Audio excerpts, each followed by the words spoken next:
नमस्कार, India news UP Uttarakhand की हमारी इस खास डिबेट में आपका स्वागत है। मामला दिल से जुड़ा हुआ है।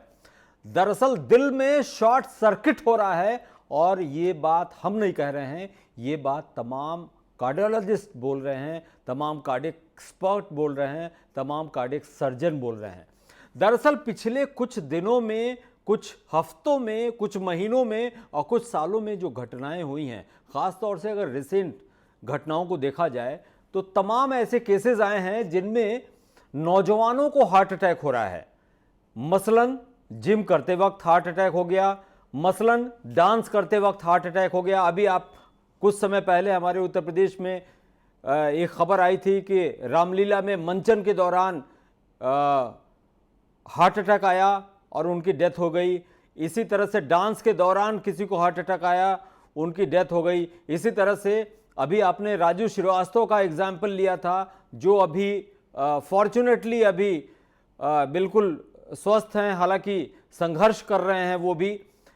इसके अलावा आपने दीपेश भान, आपने सीरियल्स देखे होंगे जिसमें भाभी जी घर पर हैं, उसमें एक मुख्य किरदार निभाने वाले मलखान उर्फ दीपेश भान का भी कार्डियक अरेस्ट हुआ, उनकी डेथ हो गई। इसके अलावा सिद्धार्थ शुक्ला, उनकी भी डेथ हो गई। तो ये हो क्यों रहा है, ये भी खबर आ रही है। इस तरह की भी धारणा है, इस तरह का भी परसेप्शन है कि पोस्ट कोविड इफेक्ट्स भी बहुत सारे हैं। दूसरी धारणा ये पनप रही है कि एक्सरसाइज का लेवल इतना ज़्यादा ना हो कि कहीं ना कहीं कार्डियक अरेस्ट हो जाए। तो ये तमाम ऐसे मुद्दे हैं जिन पे आम आदमी जानना चाहता है, एक युवा जानना चाहता है कि उसको कितनी एक्सरसाइज करनी चाहिए, किस तरह की डाइट फॉलो करनी चाहिए। एक डाइटिशियन से वो पूछना चाहता है कि वो किस तरह की चीज़ें खाए जिससे उसका ब्लड का कोलेस्ट्रॉल लेवल बिल्कुल ठीक ठाक रहे और सब कुछ ठीक रहे। एक जिम ट्रेनर से, जिम एक्सपर्ट से वो पूछना चाहता है कि उसको कार्डियो का एक्सरसाइज कितनी देर करना चाहिए। इसी तरह से जो सीनियर कार्डियोलॉजिस्ट हैं उनसे ये पूछना चाहता है वो कि आखिर वो अपनी जीवन शैली में किस तरह का परिवर्तन करे, किस तरह का चेंज लाए ताकि उसका हृदय, उसका हार्ट बिल्कुल सेफ रहे। हमारे साथ तमाम खास मेहमान जुड़ चुके हैं और बहुत इंपॉर्टेंट मेहमान हैं और मुझे लगता है कि पूरे उत्तर प्रदेश की जनता इस शो को देख रही है। हमारे टीवी स्क्रीन पे ये नंबर्स भी फ्लैश हो रहे हैं। हम अपने दर्शकों से आग्रह करते हैं कि उनके मन में भी कोई सवाल हो तो हमारे एक्सपर्ट्स के पैनल से वो पूछ सकते हैं। लगातार टीवी स्क्रीन पर नंबर्स फ्लैश हो रहे हैं, लेकिन उससे पहले अपने मेहमानों से परिचय करा दें। सबसे पहले परिचय कराते हैं, डॉक्टर वैभव सक्सेना जी हैं जो कि सीनियर कार्डियोलॉजिस्ट हैं मेदांता हॉस्पिटल में। आपका बहुत बहुत स्वागत है वैभव जी। इनके अलावा डॉक्टर राजेश कुमार श्रीवास्तव जी हैं जो कि सीनियर कार्डियोलॉजिस्ट हैं सिविल हॉस्पिटल लखनऊ में। आपका भी बहुत बहुत स्वागत है। और इनके अलावा भावना विष्ट जी हैं जो कि फिटनेस एक्सपर्ट हैं। आपका भी बहुत बहुत स्वागत है हमारे इस खास शो में। तो सबसे पहले डॉक्टर वैभव सक्सेना जी का रुख करते हैं। मुझे एक बात बताइए, एक लेमैन की तरह से मैं आपसे ये जानना चाहता हूं कि आखिर ये जो केसेस आ रहे हैं खासतौर से यंगस्टर्स में, ये क्यों हो रहा है? शुक्रिया रमन जी। जहाँ तक ये जो सडन कार्डियक डेथ के जो इवेंट हम लोग देख रहे हैं, खासकर यंग पॉपुलेशन की बात करें तो हम लोग सडन कार्डियक डेथ की जब बात करते हैं तो अचानक एक हेल्दी हंसता मुस्कुराता इंसान डूइंग सम एक्टिविटी और something and suddenly he got cardiac arrest and land into the death. तो कार्डियक अरेस्ट, जो सडन कार्डियक अरेस्ट की जो पॉसिबिलिटी है, तो अगर हार्ट के लेवल पर अगर हम समझना चाहेंगे तो उसमें सबसे इंपॉर्टेंट हमें ध्यान देना पड़ेगा कि हार्ट के दो सिस्टम बहुत ही क्रूशल हैं जो इसको लीड कर सकते हैं। एक तो हार्ट की जो ब्लड सप्लाई है, जो कोरोनरीज हैं जो हार्ट को सप्लाई करती हैं, जो ब्लड लेके जाती हैं हार्ट मायोकार्डियम को। दूसरा जो इलेक्ट्रिकल सिस्टम है हमारे हार्ट का, जो कि एक निश्चित समय पर एक इम्पल्स जनरेट करता है जिसके थ्रू एक रिदमिक मैनर में हमारा हार्ट एक सीक्वेंशियल मैनर में कॉन्ट्रैक्ट करता है, जिसको हम हार्ट रेट बोलते हैं। एक मिनट में करीब 70 से 72 पर मिनट के आसपास। तो दो सिस्टम को हमको जो ध्यान देना पड़ेगा, एक तो सर्कुलेशन है हार्ट का और दूसरा इलेक्ट्रिकल एक्टिविटी है। सडन कार्डियक डेथ के लिए दोनों सिस्टम ही जिम्मेवार हो सकते हैं। अगर किसी कोरोनरी आर्टरी में सडन थ्रोम्बस आता है और वो 100% बंद होती है, खासकर जो लेफ्ट एंटीरियर डिसेंडिंग आर्टरी है वो अगर ऑस्ट्रेलिया या लेफ्ट मैन है तो उसमें सडन कार्डियक डेथ हो सकती है। अच्छा, वो क्यों बंद होती है? क्योंकि एक हमारा जो दर्शक है वो आप समझिए कि लेमैन है, वो क्यों बंद होती है? वो हाई कोलेस्ट्रॉल लेवल की वजह से बंद होती है या ये कंटिन्यूस जो ब्लॉकेज हो रहा है उनकी वजह से बंद होती है? देखिए, होता क्या है कि जो कोरोनरी आर्टरी डिसीज है जो कि अल्टीमेटली कल्मिनेट करती है हार्ट अटैक में, वो एक कॉन्टिन्यूस प्रोसेस है। Even after some time of the birth हमारे वेसल्स में कोलेस्ट्रॉल जमा होना शुरू हो जाता है। लेकिन सवाल ये उठता है कि अब ये एक्टिविटी इतनी ज़्यादा क्यों बढ़ गई है, इतना तेज़ी से हार्ट अटैक क्यों हो रहे हैं? उसका कारण ये है कि हमारी जीवन शैली में खासकर जो परिवर्तन आए हैं लास्ट के 2 से 3 दशक में, हमारा जो जीने का तरीका है वो सीडेंट्री हो गया है और जो फिजिकल एक्टिविटी है वो बहुत कम हो गई है। लोग अपने वर्क प्लेस पर रहते हैं या इतना बिजी रहते हैं कि वो डेली उतनी एक्टिविटी नहीं कर रहे हैं जितना यूजुअली पहले किया करते थे। ये चीज़। दूसरी जो एक important factor I would like to mention वो है स्ट्रेस। आज की जो कॉम्पिटिटिव इन्वायरमेंट है लाइफ का, जो कंपटीशन है कि I want to achieve like this, stress से हार्ट पे डायरेक्ट क्या इफेक्ट पड़ता है? डायरेक्ट इफेक्ट पड़ता है बिकॉज हार्ट की जो रिदम है वो सिंपैथेटिक नर्वस सिस्टम और पैरासिम्पैथेटिक नर्वस सिस्टम के बैलेंस पे चलती है जी। और सिंपैथेटिक एंड पैरासिम्पैथेटिक जो नर्वस सिस्टम है, पैरासिम्पैथेटिक, वो कहीं ना कहीं हमारे इमोशंस के द्वारा गवर्न होता है। अगर हम इमोशनली हेल्दी नहीं हैं और स्ट्रेस हमारे लगातार हमारे ऊपर चल रहा है, इमोशनल या mental stress you can say, वो ब्लॉकेज बढ़ता जाएगा। I am telling you, then what will happen that it will take a toll in terms of sympathetic over activity, जिससे हार्ट रेट बढ़ रहा है, ब्लड प्रेशर बढ़ रहा है। और जब बढ़ा हुआ हार्ट रेट है और ब्लड प्रेशर है, इससे कोरोनरी आर्टरी डिसीज एक्सेलरेट हो जाएगी, बस फैट ज़्यादा तेजी से जमा होगा और फिर ये सारी जो। अच्छा, एक बात बताइए, कोरोनरी आर्टरी डिजीज एक्सेलरेट हो जाएगी जैसा आपने कहा, इसको अगर सामान्य शब्दों में समझाया जाए तो अगर स्ट्रेस की वजह से ये एक्सेलरेट होती है तो उसका डायरेक्ट इंपैक्ट क्या पड़ता है मेडिकल टर्मिनोलॉजी में? मेडिकल टर्मिनोलॉजी में अगर हम बात करें कि हम अगर कोरोनरी आर्टरी डिसीज सिंपली बात करें तो actually it's a type of endothelial dysfunction जी। जो प्लाक बनता है, जो फैट जमा हो रहा होता है हृदय की धमनियों में धीरे धीरे, वो हमारी आज के बदलते परिवेश में स्ट्रेस और ओवरवर्कड और हेल्थ के प्रति जागरूकता ना होना और जो हमारा लाइफस्टाइल है, फीडिंग हैबिट्स है, जंक फूड, जो शुगर बेवरेज हम लोग लेते हैं, कोल्ड ड्रिंक्स हैं, या फिजिकल एक्टिविटीज की कम होने से वजह से, ये सब जब कल्मिनेट करती हैं तो उससे जो फैट जो जमा हो रहा होता है उसमें बैड कोलेस्ट्रॉल ज़्यादा होता है। जो बैड कोलेस्ट्रॉल की मात्रा जब ज़्यादा होती है और ऊपर से स्ट्रेस का कारण बनती तो वो इन्फ्लेमेशन क्रिएट करता है एंडोथेलियम में, जिससे कि ज़्यादा तेजी से वो प्रक्रिया बढ़ती है और थ्रोम्बस बनता है, जिससे कि हार्ट अटैक होता है, जिससे मतलब ब्लॉकेज बढ़ता है। अगर सामान्य भाषा में कहा जाए तो ब्लॉकेज बढ़ेगा और वो जब ब्लॉकेज 100% होता है तो फिर हम उसको हार्ट अटैक। बिल्कुल, आपने बहुत अच्छी बात कही डॉक्टर वैभव सक्सेना जी, आपने बहुत अच्छी बात कही। राजेश श्रीवास्तव जी का रुख करेंगे, लेकिन उससे पहले भावना बिष्ट जो कि फिटनेस एक्सपर्ट हैं उनका रुख करते हैं। भावना जी, मुझे एक चीज बताइए, जिम में कार्डियो के लिए ये कहा जाता है कि लगभग 20 से 25 मिनट आपको कार्डियो करना है, उसके बाद से वेट ट्रेनिंग वगैरह ये तमाम चीज़ें होती हैं।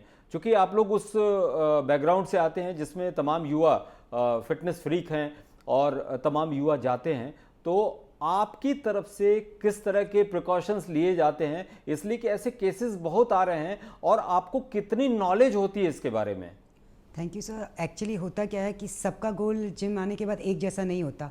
कुछ अपनी मसल बिल्डिंग के लिए आते हैं, कुछ एक लाइक की जैसे फिजिकल एक्टिविटी कुछ ना कुछ होनी चाहिए, तो उसमें person to person, first of all तो ट्रेनर्स जो भी हों वो सर्टिफाइड होने चाहिए, उन्हें पता होना चाहिए। और जब भी हमारे कोई फर्स्ट टाइम क्लाइंट आता है उसका फिटनेस टेस्ट आप लोग कार्डियो एक्सरसाइज कितनी देर के लिए रिकमेंड करते हैं और कितनी स्पीड पे रिकमेंड करते हैं? Sir 15 to 20 minutes more than enough and depend person to person कि वो किस एज का है। उसके बाद नहीं, चूंकि मैं इसलिए पूछ रहा हूं कि ये आम जनता देख रही है शो, बहुत इंपॉर्टेंट सवाल है, चूंकि आप उस आदमी की कोलेस्ट्रॉल की हिस्ट्री को नहीं जानते हैं, उस आदमी की कोई कोरोनरी आर्टरीज में कोई ब्लॉकेज है या नहीं है, या कोई स्ट्रेस लेवल उसका कितना है वो आप नहीं जानते हैं, तो आप कैसे उसको रिकमेंड करते हैं कि आपको कितना वर्कआउट करना चाहिए, खासतौर से cardio exercise? That's why I am saying कि क्लाइंट का फिटनेस टेस्ट, उसमें आपकी मेडिकल हिस्ट्री पोस्ट, आप लोग मेडिकल हिस्ट्री लेते हैं, इसलिए कि बिल्कुल, मैंने जब बहुत सारे जिम संचालकों को देखा है या ट्रेनर्स को देखा है, वो शायद एक जनरल एक क्वेश्चनिंग करते हैं उनसे कि हाँ आपको कोई प्रॉब्लम तो नहीं है, हर्निया तो नहीं है, या फिर कहीं ना कहीं आपको स्लिप डिस्क तो नहीं है, या फिर वेट उठाने में कोई दिक्कत तो नहीं है। इस तरह की सामान्य बातें होती हैं। आपसे जानना चाहते हैं कि आप लोग क्या एक्स्ट्रा करते हैं। नहीं सर, देखिए हमारे यहाँ होता क्या है कि फर्स्ट डे फिटनेस टेस्ट होता है, देन फिर अब तो ये सभी प्रोवाइडेशन है। फिटनेस टेस्ट में क्या होता है? आपका बीपी चेक होता है, हार्ट रेट, अगर कोई मेडिकल हिस्ट्री पास में कोई, ये जैसे कि सर ने बोला कि हार्ट अटैक है, इससे की कोई हिस्ट्री रही है आपके पास में फैमिली में, तो उस चीज़ को ध्यान में रख के, और जैसे एंजाइटी की प्रॉब्लम तो नहीं है, वर्टिको की प्रॉब्लम तो नहीं है, तो कहीं ना कहीं ये सब चीज़ें, सारी चीज़ें देखने के बावजूद ही उनका जो भी फिटनेस चार्ट हम लोग के हिसाब से बनता है, जो हम लोग बनाते हैं उसको। अच्छा, आपकी लाइफ में इस तरह का कोई एक्सीडेंट इस तरह की लाइफ आपकी लाइफ में आया है क्या कि कार्डियो करते समय या एक्सेसिव एक्सरसाइज करते समय कोई बेहोश हो गया हो या उसको हार्ट अटैक का दौरा पड़ा हो? सर मेरी फिटनेस उसमें तो नहीं आया, but I am a professional athlete, तो मेरे साथ का एक स्पोर्ट्स पर्सन है, वो पावर लिफ्टर था, तो उसके साथ ये हुआ है कि ही इज़ 105 kg। कोच ने कह दिया कि आप 5 किलोमीटर्स दौड़ के आइए। वो स्टेडियम में 5 राउंड लगाने के बाद जब वो वापस आए, तो इस थिंक वही जैसे सर ने बताया कि उनका हार्ट रेट शूट कर गया। उनको उनके फिटनेस कोच ने जो भी थे उन्होंने बोला कि आप बैठ जाइए।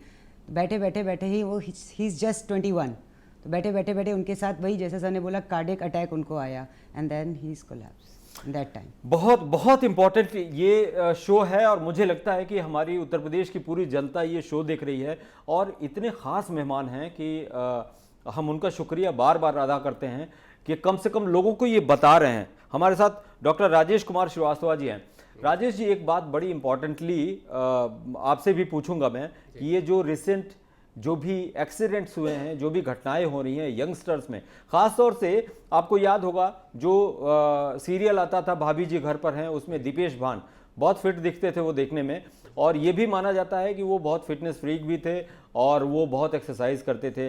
वो उनके बारे में कहा जाता है कि क्रिकेट खेलने के दौरान ही, क्रिकेट खेलने के बाद वो आए, उसके बाद उनको कार्डियक अरेस्ट हुआ। तो ऐसा हो क्यों रहा है? ये जो फिट लोग हैं उनमें भी हो रहा है, तो ये क्या स्ट्रेस की वजह हो सकता है? इसलिए कि जितने फिल्म इंडस्ट्री से जुड़े हुए लोग हैं, जैसे सिद्धार्थ शुक्ला को ही देख लीजिए, ये सारे लोग कहीं ना कहीं फिटनेस को लेकर बहुत फिक्रमंद थे, अपने डाइट को लेकर बहुत फिक्रमंद थे, लेकिन उनके साथ भी वही हादसा हुआ। ये दो चीज़ें कहना चाहूँगा कि ये कार्डियक, जैसा कि डॉक्टर साहब ने पहले भी बताया कि हार्ट की नसों में कोलेस्ट्रॉल जमना सिंस बर्थ शुरू हो जाता है, लेकिन बेसिकली ये आपकी लाइफ स्टाइल के ऊपर निर्भर करता है कि आपके में प्रोग्रेशन कितना जल्दी होगा, कितना फास्ट होगा।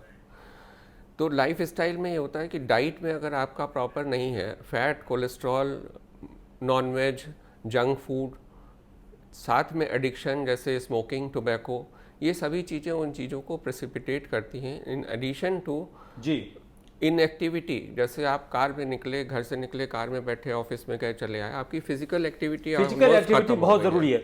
चलिए, हमारे साथ कॉलर्स भी जुड़ने शुरू हो गए हैं। संतोष मिश्रा प्रतापगढ़ से जुड़ चुके हैं। संतोष जी, हमारे साथ एक्सपर्ट्स का पैनल मौजूद है, अपना सवाल पूछिए। सर नमस्कार। सर मेरा सवाल ये है कि कोरोना के दौरान सर जो है करीब रात, मतलब सर दिन में तो हम लोग सो ही लेते थे, रात में भी सर सोते थे। इसके बाद सर अचानक जो है करीब सर आप समझिए कि 6 महीने से सर रात में नींद भी नहीं आती है, और सर मोटापा भी बहुत सारी चीज़ों से हो गया है, और सर कई बीमारियां इससे हो गई सर। तो मैं सर चाहता हूं कि मतलब इन चीज़ों से कैसे छुटकारा मिले सर इन चीज़ों से, कि रात में भी सर नींद आती है, दिन में भी सर नींद आती है। जी, आप में से कोई भी सवाल का जवाब दे सकता है।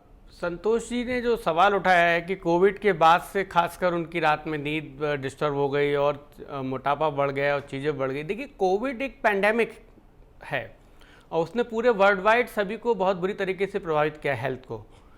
तो उसको लेके जो लोगों के अंदर फोबिया बना, वो मतलब बनना भी था, इतने लेवल पे मास डेथ हुई। लेकिन कहीं ना कहीं हम लोगों को इस बात को ज़रूर समझना है कि जब हम कोविड की बात करते हैं तो कोविड के बारे में अभी कई सारे तथ्य और आने बाकी हैं। जैसे बीच में कुछ स्टडीज आई थी, उन्होंने कहा कि ये मायोकार्डाइटिस भी करता है, कुछ कोविड के पेशेंट्स में एमआई भी देखा गया। कुछ कोविड के पेशेंट्स में सडन कार्डियक अरेस्ट भी देखा जी गया। जी, that's what I am saying. तो जो सडन कार्डियक डेथ देखा गया उसके पीछे जो अभी एसोसिएटेड बातें कही गई, अभी एविडेंस उतना स्ट्रांग नहीं है कि उसको हम सीधे एसोसिएट कर दें।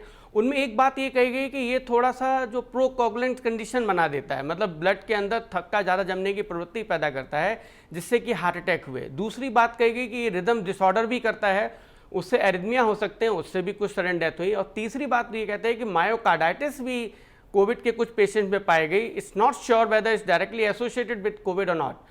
अब संतोष जी के सवाल पे आते हैं कि जब से कोविड आया उनकी नींद और डिस्टर्ब हो गई, तो उससे मैं ये कहना चाहूँगा कि जब हम किसी चीज़ से बहुत ज़्यादा डर जाते हैं, दिन रात हम उन बातों में सुन रहे हैं, बातचीत कर रहे हैं, तो वो हमारे अंदर एक डर पैदा करती है।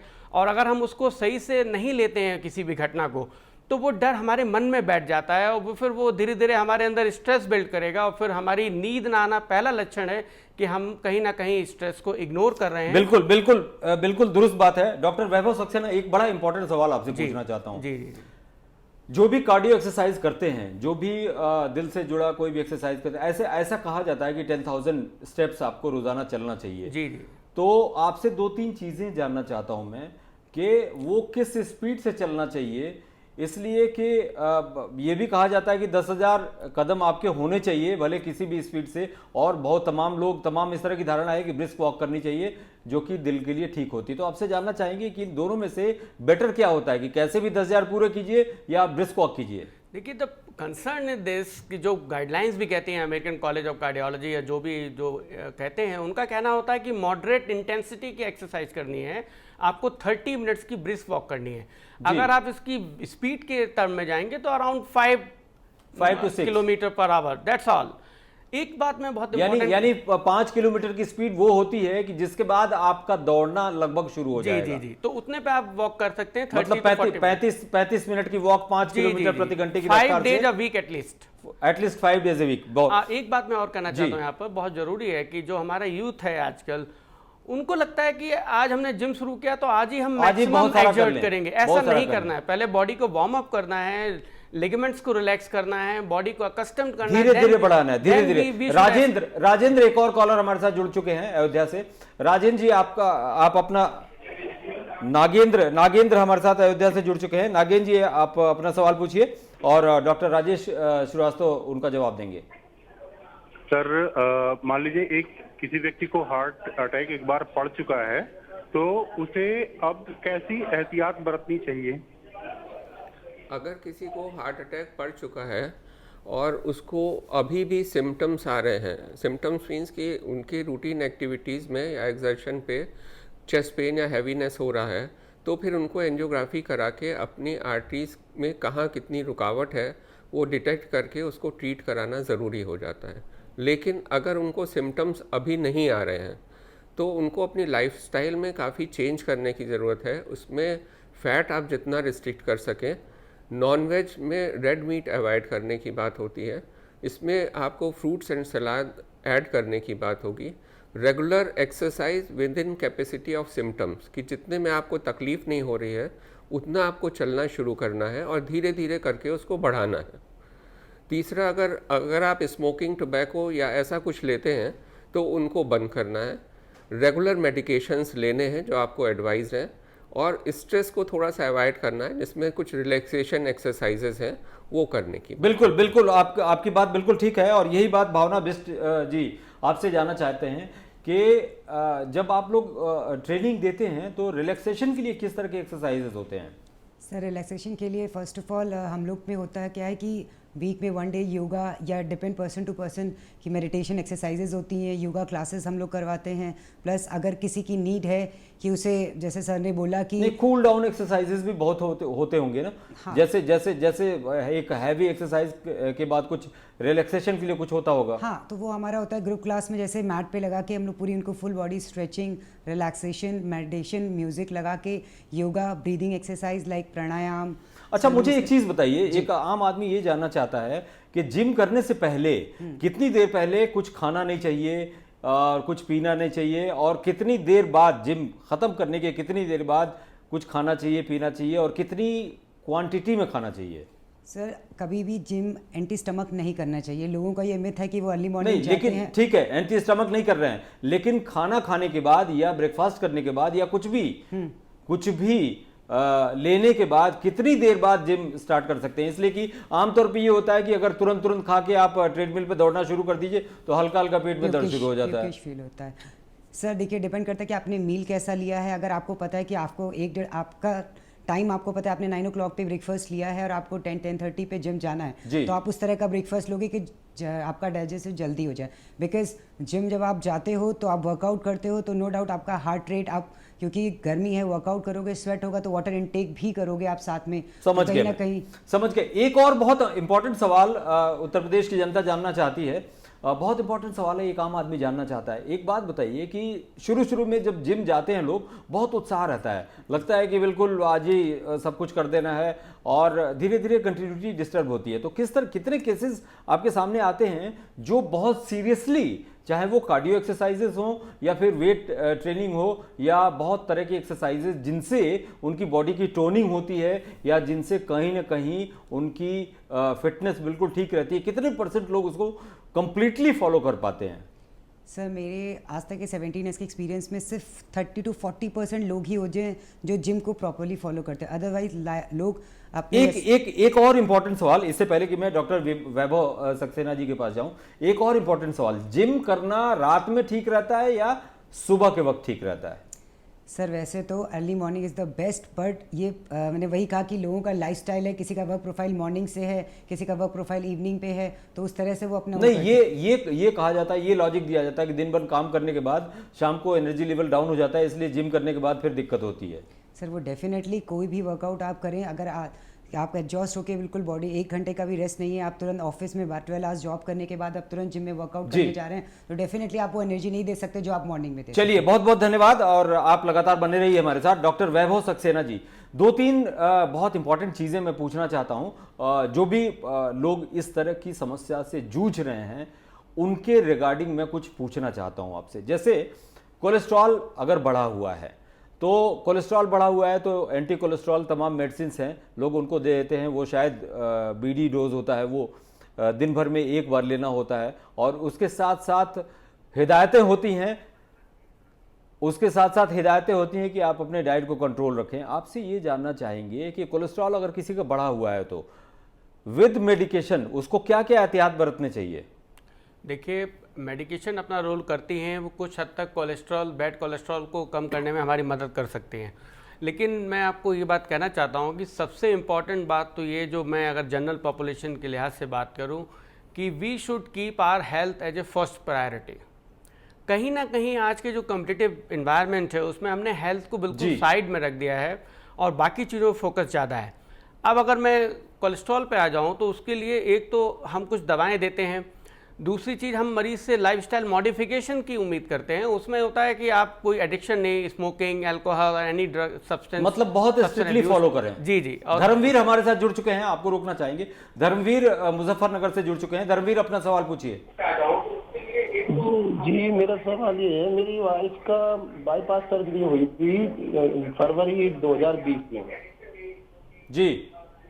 उसके बाद से ये तो जब कोरोना चलता रहा दिखा नहीं पाए डॉक्टर साहब को, दिल्ली भी हुई थी, तो उसके बाद ये कभी कभी नींद नहीं आता, मैं डिस्टर्ब हो जाती है, नींद नहीं आ पाती है रात में।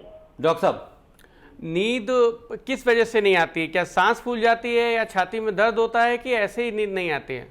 नहीं, सांस तो चलते कभी कभी चलते ही सांस फूल जाता है, कभी कभी वैसी नींद नहीं आती है, रात में ऐसा हो जाता है।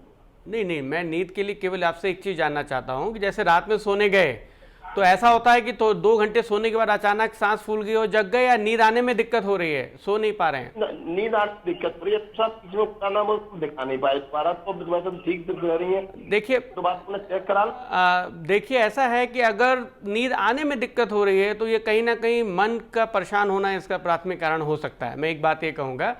दूसरी बात यह है कि चूंकि 2020 में आपका बाईपास हुआ है तो एटलीस्ट आई थिंक 6 महीने में एक बार तो डॉक्टर को दिखाते रहना चाहिए। फॉलोअप में एक बार इको होना चाहिए कि क्या चल रहा है, हार्ट की पंपिंग कैपेसिटी पहले कब थी, अब कैसी है, और दूसरी चीज़ कई बार क्या होता है कि कुछ मरीजों का जब ट्रीटमेंट होता है, चाहे एंजियोप्लास्टी हो चाहे बाईपास हो, वो लगातार अपने दिल के बारे में सोचते रहते हैं कि मेरे दिल में कुछ कमी है, ऐसा तो नहीं हो जाएगा, वैसा तो नहीं हो जाएगा। तो हमें इन डरों को जीतना पड़ेगा, हमें सामान्य उम्मीद जिंदगी करते हैं जीना है। आपको आपके सवाल का जवाब मिल गया होगा। एक आखिरी सवाल डॉक्टर वैभव सक्सेना जी, मैं आपसे पूछना चाहता हूं। 2-3 सवाल मिले जुले हैं, एक छोटा सा जवाब चाहूंगा इसलिए कि वक्त की कमी है। पहली चीज तो ये है कि अगर किसी का कोलेस्ट्रॉल बढ़ा हुआ है तो ठीक है, आपकी सलाह है कि कम से कम वो अपनी फिटनेस का ध्यान रखे और उसके साथ साथ हेल्दी डाइट का ध्यान रखे, दवाई खाता रहे। तो दवाई कब तक खानी है? दूसरी बात एक बहुत इंपॉर्टेंटली मैं आपसे पूछना चाहता हूं कि कई केसेस ऐसे मेरे सामने आए हैं जिसमें ईसीजी बिल्कुल नॉर्मल हुआ है और जिसमें आपका इको बिल्कुल नॉर्मल हुआ है, लेकिन कहीं न कहीं टीएमटी में फ्लक्चुएशंस आए हैं। हालांकि कोई चेस्ट पेन नहीं, लेकिन टीएमटी में फ्लक्चुएशंस आए हैं। उसके बाद इनको सलाह दी गई कि आप इको एंजियोग्राफी करा लीजिए या फिर प्रॉपर एंजियोग्राफी करा लीजिए। इको एंजियोग्राफी में एक मेरे दोस्त का केस मैं डिस्कस कर रहा हूं, उसको तकरीबन 25% के आसपास का ब्लॉकेज आया। इन्होंने कोलेस्ट्रॉल की एंटी कोलेस्ट्रॉल जो दवाइयां होती हैं वो दवाइयां दी और वो अपनी फिटनेस वो सारी चीजों पे ध्यान रख रहा है। तो ऐसे जो पेशेंट जिनका 25% के आसपास का ब्लॉकेज है 1-1.5 साल से, उनको किस तरह के प्रिकॉशंस रखने चाहिए? देखिए, पहला सवाल तो आपने बहुत इंपॉर्टेंट पूछा कि कई बार ईसीजी नॉर्मल होती है, इको नॉर्मल होता है, फिर भी हार्ट अटैक पड़ जाता है अचानक। लोग एनुअल चेकअप कर रहे होते हैं, कई बार ईसीजी इको में पकड़ में। देखिए, जब तक हार्ट की जो नस है, धमनी है, कोरोनरी आर्टरी, जब तक उसमें 100% ब्लॉक नहीं होगा तब तक इको में चेंज नहीं आता अमूमन। मतलब प्रॉपर हार्ट अटैक होगा तभी वो टीएमटी में या एंजियोग्राफी में रिफ्लेक्ट करता है। टीएमटी जो होती है वो कार्डियक रिजर्व को बताती है। मतलब जब हम नॉर्मल एक्टिविटी कर रहे हैं उस समय तो ब्लड कॉम्प्रोमाइज नहीं है, लेकिन जब हम दौड़ रहे हैं तो हार्ट को सफिशिएंट ब्लड नहीं मिल रहा है, इसलिए टीएमटी उस चीज को पकड़ लेती है। चलिए, लास्ट सवाल डॉक्टर राजेश श्रीवास्तव जी से, आखिरी सवाल, एक छोटा सा जवाब चाहेंगे कि अगर कोई किसी का कोलेस्ट्रॉल बढ़ा है, 25% के आसपास का ब्लॉकेज है, या इस तरह के जो भी पेशेंट है, तो कितना फ्रीक्वेंटली डॉक्टर को विजिट करना चाहिए और कितना फ्रीक्वेंटली लिपिड प्रोफाइल टेस्ट वगैरह कराना चाहिए? यूजुअली अगर उनको कोई सिम्टम्स हैं तब तो नहीं, अगर कोई सिम्टम्स नहीं है तो भी 6 मंथली उनको रेगुलर वे में अपना लिपिड प्रोफाइल मॉनिटर करना पड़ेगा। जी, आप सबका बहुत बहुत धन्यवाद। उम्मीद करता हूं कि हमारी जनता को और जो भी दर्शक हमारे देख रहे हैं उनको उनकी बातों को जवाब मिला होगा। डॉक्टर वैभव सक्सेना जी, आपका बहुत बहुत धन्यवाद। भावना बिष्ट जी, आपका भी धन्यवाद। राजेश कुमार श्रीवास्तव जी, आपका भी बहुत बहुत धन्यवाद। और आखिर में अपने दर्शकों से यही अपील है कि सब कुछ करें, कुछ भी करें, लेकिन अपने दिल का ख्याल बहुत रखें, इसलिए कि ये दिल का जो शॉर्ट सर्किट है ना, ये बहुत बुरा है, और दिल है तो दुनिया है, जहान है। फिलहाल रुकते हैं एक छोटे से ब्रेक के लिए, हमें दीजिए इजाजत। नमस्कार।